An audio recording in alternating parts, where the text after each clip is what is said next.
तो प्रधानमंत्री नरेंद्र मोदी की ये बात आपने सुनी कि किस तरह से यहाँ पर मुख्यमंत्री भी तुरंत पहुंच गए थे, किसी भी तरह की कमी कोई नहीं आने दी जाएगी, रेस्क्यू का काम लगातार जारी है और वो सारी चीजें कल रात से लेकर के अभी तक की जो चली हैं वो हमने खुद देखी हैं। मेरे सहयोगी जनक यहाँ रात में ही पहुंच गए थे और हर अपडेट आपको रात से ही मिलनी शुरू हो गई थी। तो प्रधानमंत्री जो बात कह रहे हैं उसका आंखों देखा हाल अभी इस वक्त यहाँ जो रेस्क्यू ऑपरेशन चल रहा है वो आप देख लीजिए, लाइव ये तस्वीरें हैं और अब तक आपको यहाँ पर जो रेस्क्यू टीम है वो अपने काम में मुस्तैद दिखाई देगी। अभी भी लोगों की तलाशी का काम चल रहा है।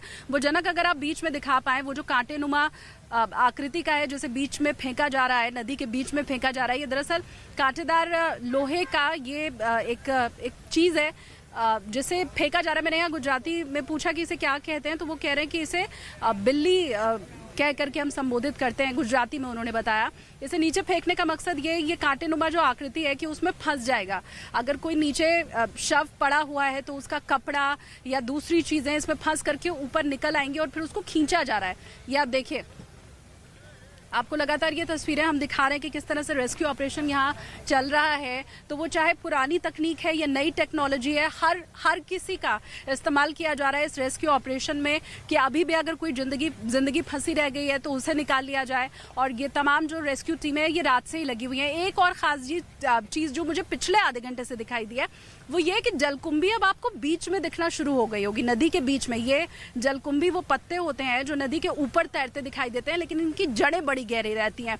तो उसमें तो कहीं कोई फंसा नहीं है या वहां से तो किसी का शव निकाला जाना बाकी नहीं है, इसीलिए उसे भी अब हटाया जा रहा है। और ये जलकुंभी इसीलिए अब आपको बीच नदी में दिखाई दे रहा है क्योंकि उधर नदी के किनारे से इसे हटाकर और सर्च ऑपरेशन कोने में भी चलाया जा रहा है। और इसीलिए आप यहाँ देखिए अयाज, अगर आप इधर तस्वीरें दिखाएं जहां पर जलकुंभी के बीच में जो रेस्क्यू टीम की नाव है वो अंदर घुसी हुई दिखाई दे रही है। 3 से 4 नाव मैं जलकुंभी के बीच में देख पा रही हूं और फिर उसके आगे भी आपको बड़ा जलकुंभी दिखाई दे रहा है। उसकी वजह यही है कि कहीं पर भी अगर जिंदगी अब भी किसी चमत्कार के चलते बची रह गई है, क्योंकि अपने तो इसी आशा में और इसी उम्मीद में अब भी घाट किनारे खड़े हैं कि मेरे भाई या मेरे पिता या मेरा घर वाला जो नहीं मिल रहा है, जिसका पता नहीं चल पा रहा है, वो यहीं कहीं होगा।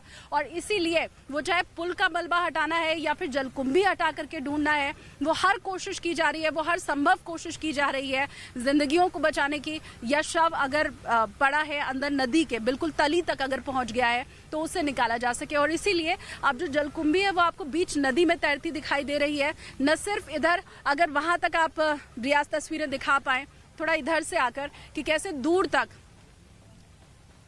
तक ये जो जलकुंभी है वो दिखाई दे रही है। तो रेस्क्यू ये जो ऑपरेशन है वो लगातार चलता जा रहा है।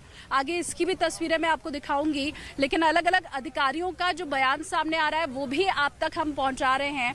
और इसी में आगे एनडीआरएफ के डीआईजी का जो बयान सामने आया है वो भी आपको सुना देते हैं। रात में एक चैलेंज रहता है, विजिबिलिटी कम रहती है, जो पानी है वो भी साफ़ नहीं है, तो उसमें एक्शंस जो होता है हमारा थोड़ा स्लो हो जाता है। बट कोऑर्डिनेशन बहुत अच्छा था। जो हमारी टीम है उनके पास नाइट ऑपरेशनल कैपेबिलिटीज़ है, इक्विपमेंट्स हैं, डीप डाइवर्स हैं, जो सर्च लाइट्स हैं उसका यूज़ किया गया था और जो लोकल एडमिनिस्ट्रेशन है उन्होंने भी काफ़ी अच्छा जो है लाइटिंग का अरेंजमेंट्स किया गया था वहाँ पर। रात में एक चैलेंज रहता है, विजिबिलिटी कम रहती है, जो पानी है वो भी साफ़ नहीं है, तो उसमें एक्शंस जो होता है हमारा थोड़ा स्लो हो जाता है। बट कोऑर्डिनेशन बहुत अच्छा था। जो हमारी टीम है उनके पास नाइट ऑपरेशनल कैपेबिलिटीज़ है, इक्विपमेंट्स हैं, डीप डाइवर्स हैं, जो सर्च लाइट्स हैं उसका यूज़ किया गया था और जो लोकल एडमिनिस्ट्रेशन है उन्होंने भी काफ़ी अच्छा जो है लाइटिंग का अरेंजमेंट्स किया गया था वहाँ पर। जो एजेंसी ये ब्रिज का काम संभालती थी उस एजेंसी पे क्रिमिनल दफ़ा 304, 308, 114 के मुताबिक उन पे केस दर्ज हुआ है। कुल मिला के अभी तक 132 लोगों की मौत ये दुर्घटना में हुई है। इस प्रकार की कोई घटना जब बनती है तो राज्य सरकार की सबसे पहली प्राथमिकता लोगों के बचाव कार्य की होती है। बचाव कार्य के साथ साथ उनकी सारवार की जिम्मेदारी सरकार की होती है। राज्य सरकार ने ये दोनों काम बहुत ही जल्द चालू कर लिए। खास तौर पे ये घटना 6:30 बजे बनी। 6:50 से हॉस्पिटल में पेशेंट्स को पहुंचाए गए। जिला तंत्र राज्य सरकार के द्वारा खास तौर से आसपास के सभी जिलों से एम्बुलेंस, 108 की टीम, डॉक्टर्स की टीम